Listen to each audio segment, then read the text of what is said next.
Hi everyone and welcome to our channel.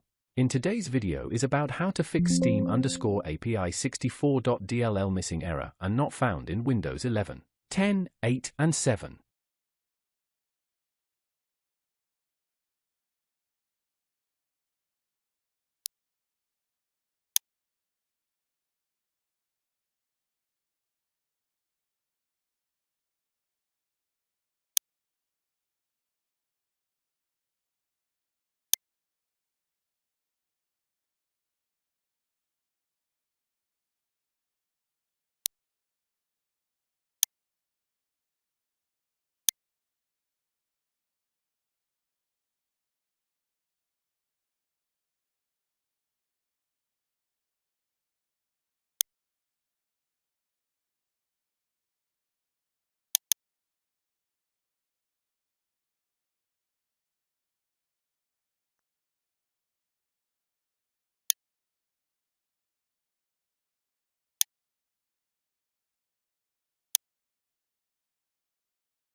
If you found this video helpful, please like to encourage us and subscribe to our channel. Leave comment and share it with others so they can benefit too.